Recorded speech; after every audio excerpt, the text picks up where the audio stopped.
Bonjour à tous. Aujourd'hui, une nouvelle série de podcasts sur un sujet complètement différent qui me tient également à cœur, la cuisine du monde.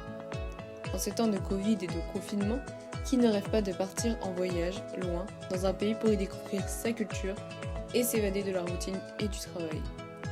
Mais voyager, c'est aussi goûter à la cuisine locale. En effet, qui n'a pas un souvenir de vacances dans lequel il déguste un délicieux repas ? C'est pour cela que je vais vous raconter l'histoire de plusieurs cultures et cuisines du monde, qui, je l'espère, vous donneront l'eau à la bouche. En effet, dans chaque podcast, vous retrouverez une recette testée par moi-même et que vous pourrez refaire à la maison.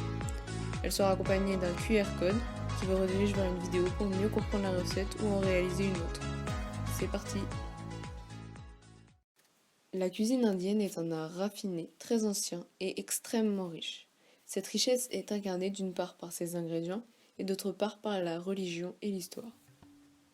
Pour commencer, un peu d'histoire. La cuisine indienne est avant tout caractérisée par la variété. En effet, l'Inde est un pays composé de nombreuses régions qui a connu de nombreuses migrations et conquêtes de territoires à travers l'histoire. Mais cette cuisine est également très spirituelle et liée à l'équilibre du corps et de l'esprit. Elle est donc influencée par la religion. On retrouve aussi cette influence avec une pratique du végétarisme très répandue dans la société indienne. Les fondements de la cuisine indienne reposent sur un équilibre précis qui combine aliments chauds et froids et saveurs de base.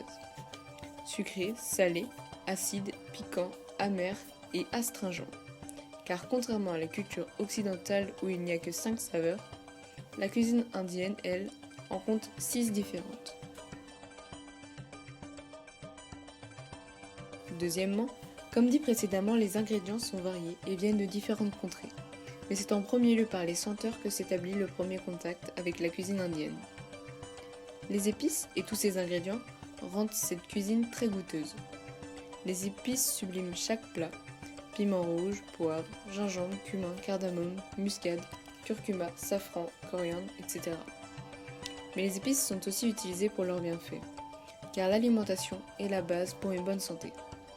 C'est également pour cela que dans la culture indienne, on ne boit généralement pas à table, car cela empêche une bonne digestion.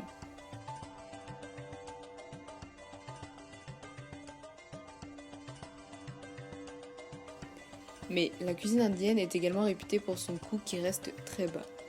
Je vous propose donc une recette que j'ai pu tester il y a peu. Le cheese naan, un pain indien au fromage. À vous de jouer.